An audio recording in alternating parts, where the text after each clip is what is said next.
So we've seen good examples of commercial lighting, but what about bad examples? Hi, I'm Steven. I've shot thousands of commercial setups. Welcome to Light Study, where I break down lighting in videos so you don't have to. By bad, I mean that $500 video you did in college that totally sucks, right? So everybody's done one of these. I'm not being judgmental. This is just what it is, right?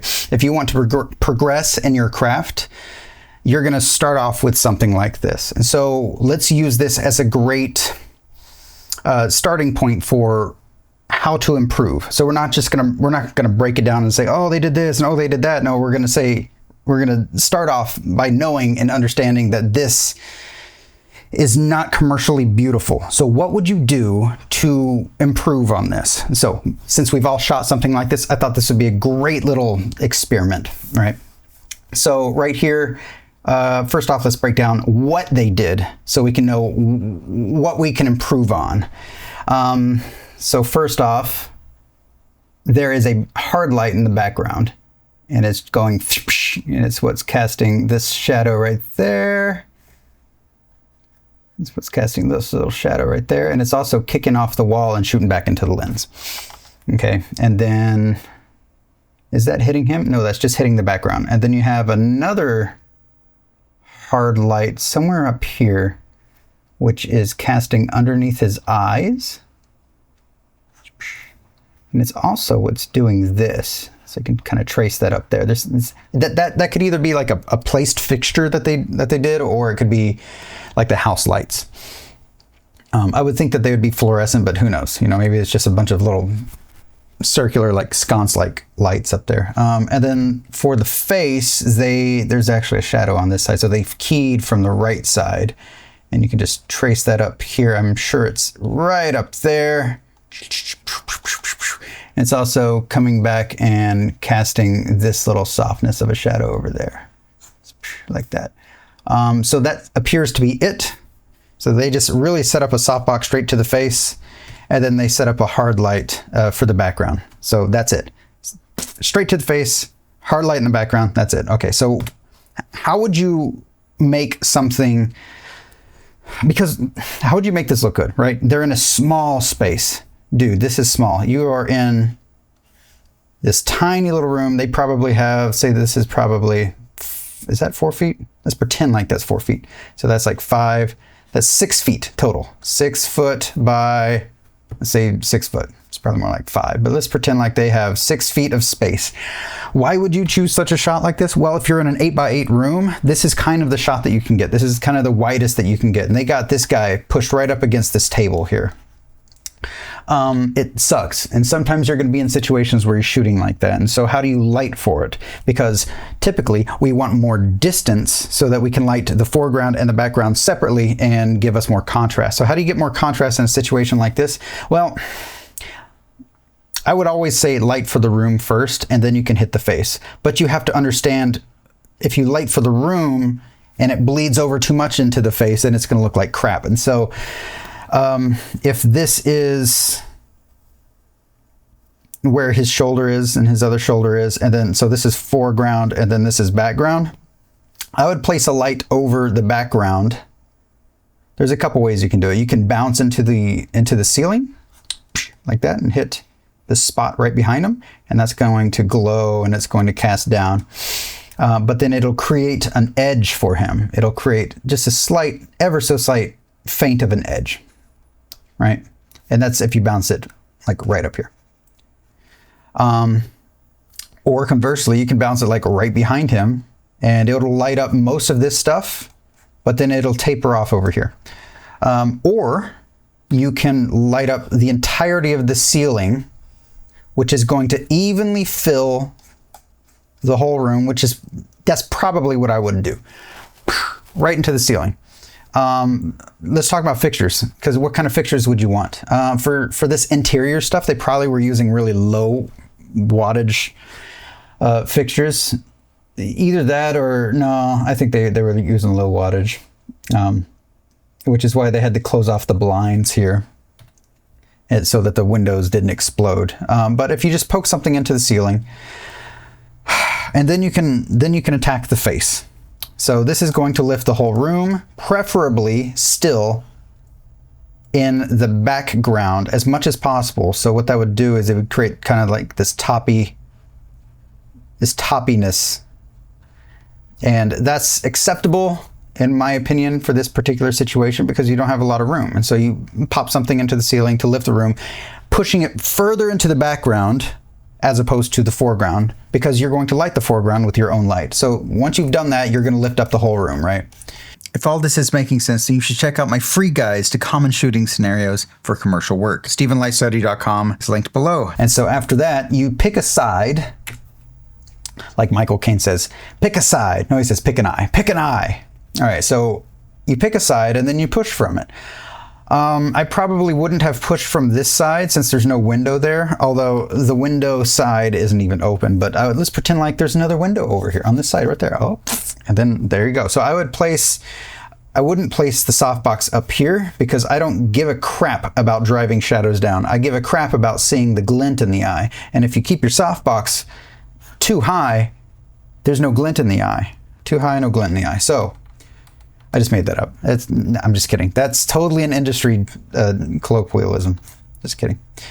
So I would place a softbox off to the side, just like where a window would be. Same placement as where a window would be. But this would be out of frame, right? And it's pushing in. It's going to create a beautiful It's going to create a beautiful glint in both eyes. You can place it at 90 degrees, 90, or you can place it at, if this was... There's a kicker, there's a kicker. You can place it maybe a little bit inward from 90, because if you're at 90, and this guy's facing camera, so if you place that light at 90, it's going to light up exactly half of his face. And the other half of his face is going to be in shadow. So you don't want to do that. So you need to place that, light something more, if this is 90 degrees, maybe like 45, man. Like at a 45. Like that, and then it's, well, I mean, don't go that low, but you know, like that, and then it's going to create a glint in both eyes. It's going to create that little triangle right there. It's going to be beautiful. Also, if you want that Rembrandt triangle, that is not dependent exactly on specifically where the light is in relation to it is. Okay, so it's dependent on both where the light is, so if you place it at 90 degrees or 45 degrees, but also the direction that the face is facing. So usually, whenever they're facing off, I can light from 90 and I'll still get that little square. But if they're facing camera, reading from a prompter, then you have to move that source in more. So kind of more at a 45 degree. And that's how you can get that Rembrandt shape. And so at that point you have, why did I do that? So you have a shape on the face there, and then I would bring in a white card off to the side here, and it'll collect this light. This light's going to shoot. It's just kind of bounce over there, and it's going to lift this side of the face. So it's not going to dive completely into black. It's not going to be black anyway because this wall is going to naturally fill. But you can't always rely on natural fill. Sometimes it's going to be too dark. And so you need a white surface here to control that. And so that's what I would do. You have two lights, one into the ceiling, one for the key light, which is a softbox, and then a fill card, and that's it. All right, so here we go, and I'm not really going to break this down. I think they just have a softbox off to the side, and there you go, and it's, you know, casting this little shadow. Big whoop-de-doop. What are we going to do to improve upon this? Because right now you have this side of the face is the same level as this side of the face. Oh my gosh, what is this? What is this? What is this? You see that? You see that hot spot? There's a hot spot right there. And because this curves and it's facing whatever that source is, the entirety of this is going to be hot. But since, see, this lid is curved away and it's not facing the source, only the part that's actually facing the source gets reflection. That's why you have a nice, beautiful hot spot right there and a small hot spot right there. Concave versus convex. Physics. Anyway, so that means that there's like a little, I think it's part of the house. I don't think they actually place that there because they have a softbox over here. You can see it. Ugh. And I think it's like right over here. because it's reflecting off of this. And what is this? This is coming off of this, the key light, but this is coming off of that. Looks to be. Anyway, so there's two sources. This is he has enough depth here that, oh no, he doesn't. That's a corner right there, bro. Ooh, that sucks. It's like, what is this? What is this in? Is it like his waiting room or something?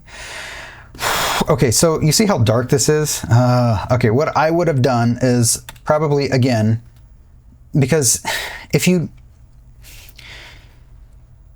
rely on the lights of the house lights, if you rely on the house lights, and maybe they have a light over here, maybe they have a light over there, or in this case, it looks like they have a single light right here coming down.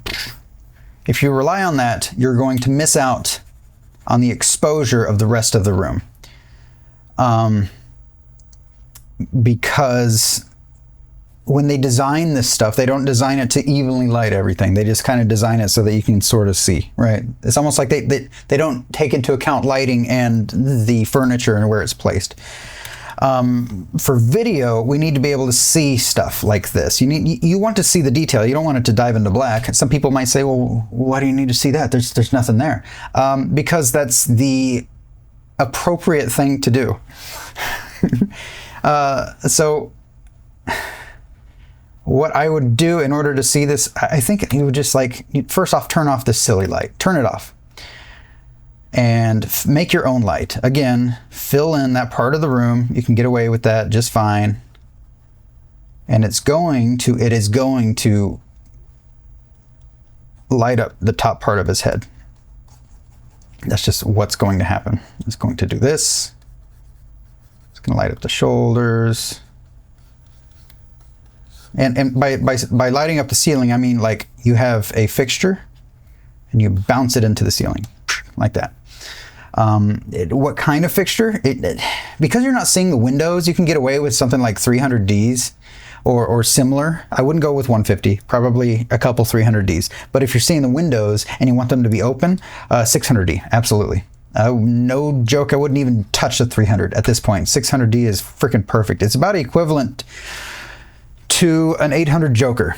And I would use 800s for interior stuff with windows all the time, 800 or 1200. So you're going to light up this stuff, right? And this is going to fill in this area. It's going to fill in all these cracks because it's going to be so soft. That bounce is so soft, it'll fill in all the cracks. So at that point, you've got your room set. And if you have I'm not entirely sure what this is back here, because it looks like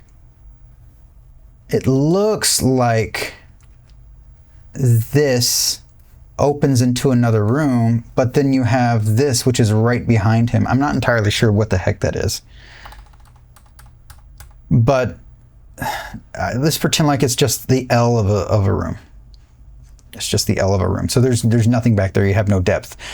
At that point, and if you only have two fixtures, then the answer is simple. You push from one side, and I would push from this side, because if you have an L over here, this is quite clearly a dead end. Why would you push light from a dead end? I wouldn't. I would never do that. No. You push light from an open end of the room, like over here. This is the open end, because you don't know what's back there. It could be another window. And so I try to keep that in mind whenever lighting. And so again, I would make sure that the eye can see it. Yes, you can lift it up. I'm not saying it has to be 100% parallel with the windows. You can have it a little bit higher, because what you don't want is you don't want your soft source to be down here and then it lights under the chin. Not a good thing. Not a good thing. It just doesn't look, I wouldn't say realistic. It doesn't look believable. So you have a little light over here off to the side doing this, and it's going to cast on the face. Again, because he is facing camera, there's that 90, I would push this light. This light is going to be right there. That's the light. And that can be, it can be a 300, but if you have a 600, and then if you have a 600X, then oh my gosh, I want bicolor, everything bicolor, because then you can give it a little bit of warmth or a little bit of coolness, and you can match sometimes to whatever sources are in the room. Yeah. Anyway, so that's not entirely true. That's why I paused, because Nan light gives you the plus and minus green magenta shift. Aperture does not. So nan light would be better for location work, as far as like color accuracy and dealing with the green magenta. Anyway, that aside, so I would just use another 600X, you know, softbox. Softbox, yay, little softbox. And so what that's going to do is it's going to light up all of this.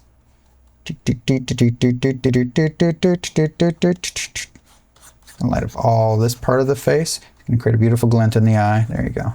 Light up all of that. And then the shadow side is right here.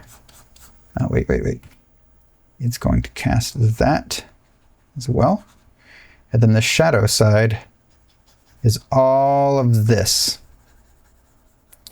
And really it's just going to be right there. And then this part right there. That's the shadow. So the face is well exposed. Because you now have a shadow side, you have contrast, and contrast is gorgeous. Our brains like contrast, so whenever you can create contrast, then it looks super attractive. Be wary of creating too much contrast. So if you just have this one light over here and nothing on the fill side, it's going to be very contrasty. It might not look like a noir movie, but it will not look like this generalized commercial look that you'd probably be going for in a spot like this. So what I would do, again, is have a fill card right here, and it will collect all of that bounce light. It'll collect all of that softbox light, and then it'll just bounce it back, and it'll lift up the shadow to an appropriate level, whatever you choose. If it's too high, if it's too bright, you back it off and then it darkens. If it's too dark, you push it back in. And that's that. A 4x4 fill card. And that would be that in this scenario. Now, sometimes, if you wanted to, because people talk about it, you can do a backlight. And of course, if you've keyed from this side, you have two options. You can either kick from this side. You can either kick from the same side to create that wonderful rim light. It's not really going to create a rim light because he's bald. It would create a bright spot right there, and then it'll create some beautiful rim light everywhere else. So it's going to look just like that. So you can do it on this side, or you can do it on the other side. And where's the kicker position? Right over there. Why am I choosing what I call the kicker position? Because that's just the angle at which you get the most kick off the skin. Not to say that we need that, but that gives you a lot of contrast. Because if it's 90 degrees, then it's no longer backlight, it's side light. But if you put it directly behind the head, then it's just going to kick off the head. It's going to cast these shadows across the shoulders and create the dead spot in the middle. So if you put it on the kicker side, which is in between the backlight and 90, you get this wonderful, it's just a sweet spot for contrast. And it just so happens to be the angle that kicks off the skin the most, which is what this is. This thing right here, right there, that's a kick. That kick. So anyway, you place a kicker light over here, does its thing, and it will, again, reflect the most right there. And it'll create this beautiful edge.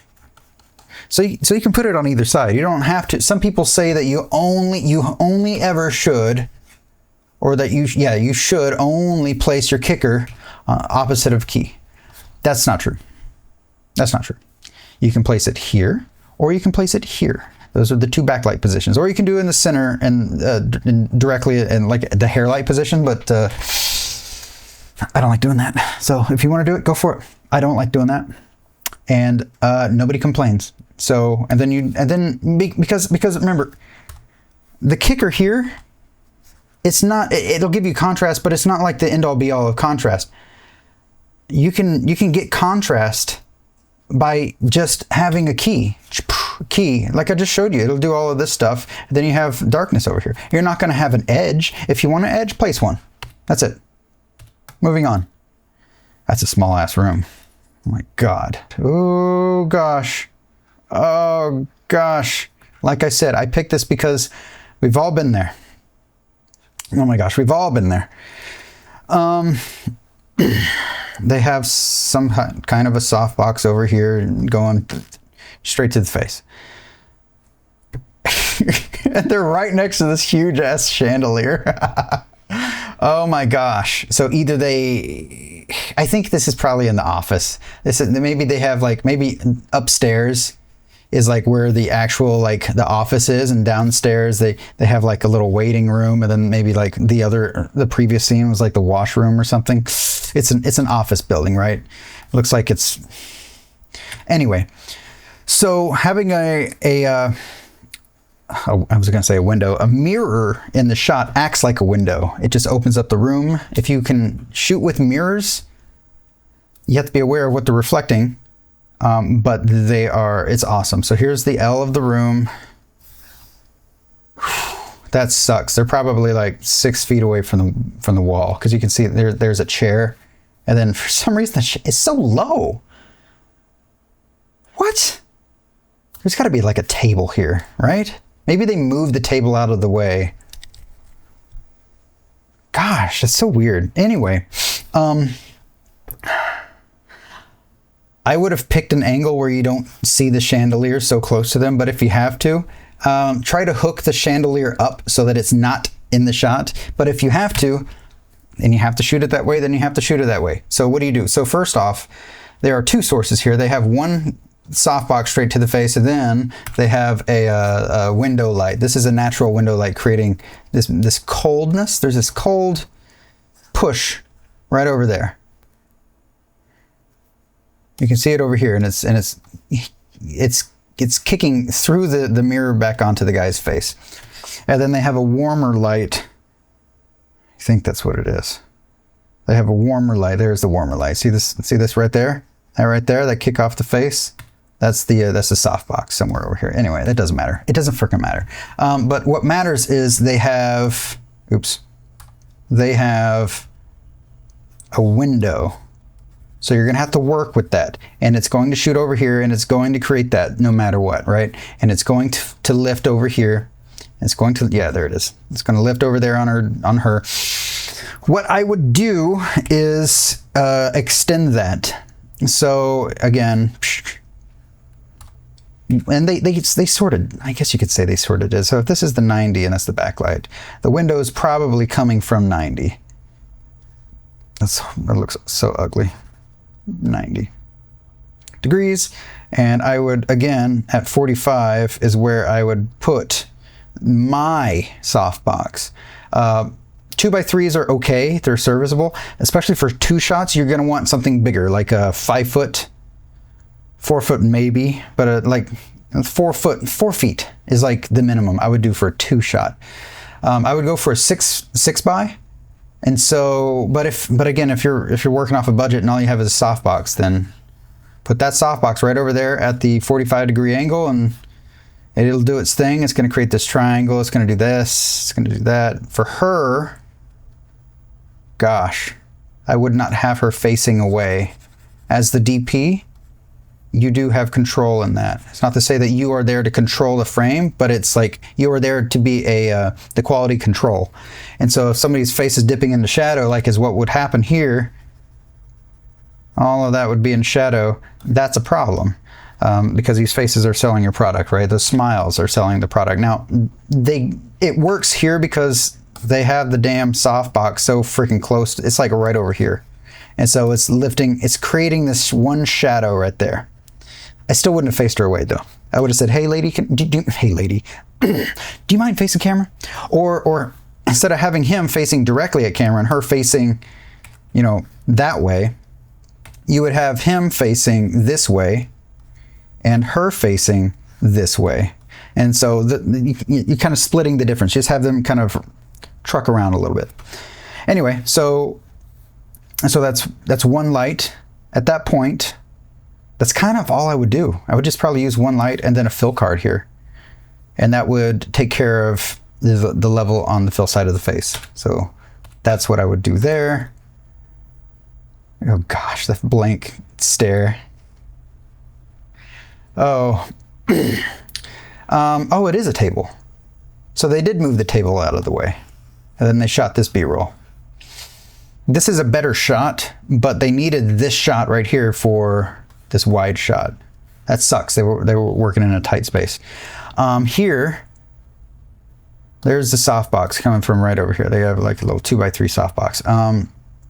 What I would do instead of a softbox, because this is way too wide, I said a 2x3 is too small for 2 people. So if you have a wider shot with 3 people, you really think a 2x3 is going to work? No, it's going to be too, it's too sourcey. Even as this is a blur, it is still too sourcey. There's that line, right?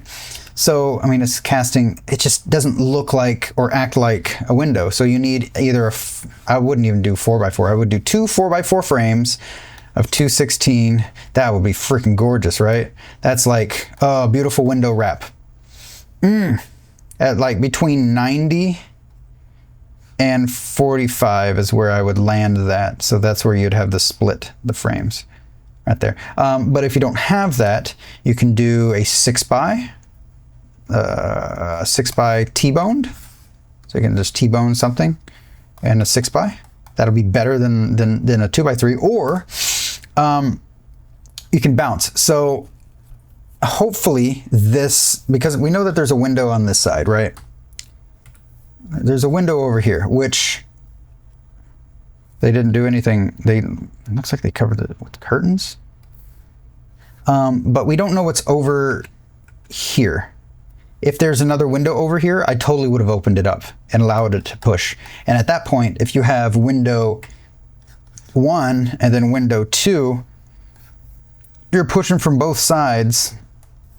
All you have to do is worry about the fill area, like the fill spot, which would be this spot right here, which is a very narrow band, and you can bounce into the wall for that. But if you have this window, which we know we do because it's right there, and if this side ends up being just a dead wall, then I would bounce into this wall.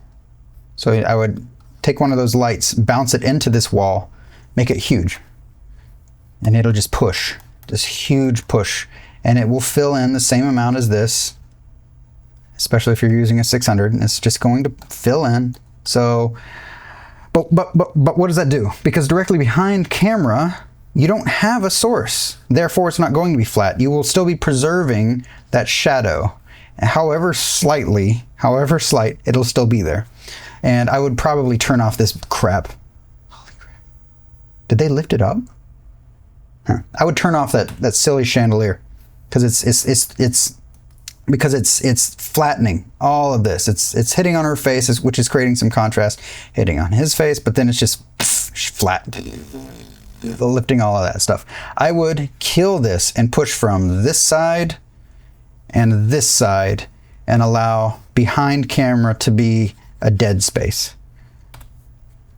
And that's how you can get some contrast in this tiny little spot. Oh my gosh. Oh my gosh. Okay. Well, obviously this is a grab and go shot, right? This, I mean, like there's like lights up here. Oh no, they're right here. And they're shooting down just like that. And they're just blowing this up, right? And he had to iris open to blow this part up because Mr. Dude Buddy is so dark. I mean, you could have poked a light at the guy's face, but that's what they did. And like I said, it's a grab and go shot. But what you can do is just poke a light at him. I know it sucks, but that's what you got. They poked a light at him for this, but they kept the exposure. They kept the exposure exactly the same. Look, it's too bright on his face right there. It also looks like, is that a hard light? Oh, might be a couple like 1x1s. I'm not entirely sure. You got 2 dots though. Boink, boink, boink. So he's getting shot from both sides. This one's casting a shadow, and then the other one's casting a shadow right there. I can barely see that one. Yeah, but it's there. So they clearly had lights. Why didn't they turn it on for the B-roll shot, leaving him like 3 stops darker? I don't know. unless they do have it on, because he looks like he gets brighter. Oh, they just have him there. And then he went off and did some B-roll. They didn't bother moving the lights or pulling the diffusion off. That sucks. That sucks. That sucks. Yeah, sometimes you're in bad positions like that. However, that does not mean that you should keep that crappy exposure back here. How hot is that? Ah, it's blown out. It's straight up blown out. Look at that. That's this line right there. And that's this line right there. And then all of this. That is negligence. And it's okay to say that because these people know that they weren't creating art. And it's okay to say that because this is a learning opportunity, right? And look at his face. Where's his face at? His face is between, well, the brightest spots are between 50, which is fine. But then we go all the way up to, holy crap, 80? 80 IRE, are you kidding me? Oh, and that's this hot spot right there. That's that hot spot. And that's this hot spot right there. That's the 80 IRE. 50 is right. Where's 50? That looks to be 50. And then it drops, which is right there. Yeah, so in a situation like this, man, what would you do? Well, the exposure on this shot is actually fine. The exposure is fine, especially with the lights that they have. They just didn't bring it down. You should have iris down like a full stop, at least a full stop, and bring that 80 IRE down to like 50 or 60, maybe 55 IRE. And that'll tame all of this, and it'll tame these hot spots. But it'll also drive these darker spots down way more. So how do you get past that? Well, you don't have small little softboxes. You need 4x4 frames. Well, why? Well, remember what I said back in was it the second setup in that tiny little corner? How little lights only blast certain areas and they leave everything in darkness. Same thing with this. The smaller your source, the more harsh contrast you're going to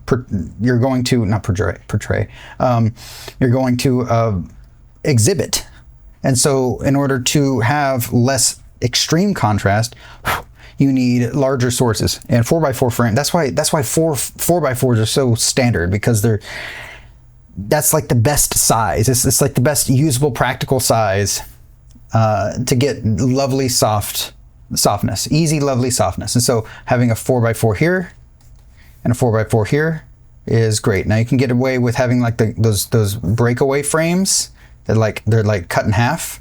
And I think there's like a couple of them. There's one that's like, it's a breakaway on the top, and then the bottom, and then in the middle, it's like a separate rod. So you have 1, 2, 3, 4 pieces. You have 2 end tracks, and then you have like 2 middle rods.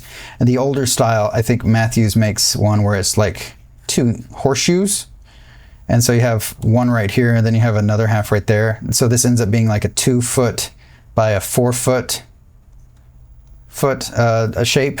The newer style can break down into, I think they're called road rags or road flags. So that's one way to get a 4x4 shape. Another way is to instead have 4-foot softboxes. So you just have giant 4-foot softboxes. That would be the best way to go, because especially with the new umbrella technology. The new umbrella technology. Did I just say that? The new softboxes, like by Glow Easy. Was it Easy Glow? Is it Easy Glow? They make like these umbrellas that it's a softbox, but it's in the shape of an umbrella, and so they can collapse really easy. Those things are fantastic. No more like threading a rod into a speed ring anymore. It's incredible, super fast, and they're pretty cheap. They're about $100 for a 5-footer, which is a lot more portable than a 4-foot frame, right? So that's what I would suggest for that. And let's move on and see what else we got. So it's the same shot. Okay, so what's the moral of the story here? I hope this helps you to understand like what you can do in small spaces. And if you want to see more small space stuff like this, let me know in the comments. I want to know like what you want to see, because I don't exactly know. I'm just kind of like covering stuff that I find interesting, that I think I would have wanted to hear about whenever I was coming up. So if there's something that you want to hear about that you would like me to break down more, or go into more depth, let me know in the comments, and I'll check it out and see what I can do. There's always more to learn, and I've made an easy introduction into commercial cinematography with the popular interview styles. It's available free at StephenLightStudy.com. It's linked below, along with one of my favorite resources, Create Against 10 Rules for Students and Teachers. And hey, if this still isn't enough, I'm also offering critiques of your work, up to 2 scenes a piece. Just check the schedule for live recordings. Availability is limited, but there is a second evergreen option. If you want to submit it, I would be happy to help critique your work. All right, that's it. Well, I hope you had a great time, and I hope this helps you in your journey to understanding what you can and can't do, and what options are out there, and what kind of fixtures you can use for your needs. So if you want to see more, stick around, subscribe, and I'll keep pumping them out. Later.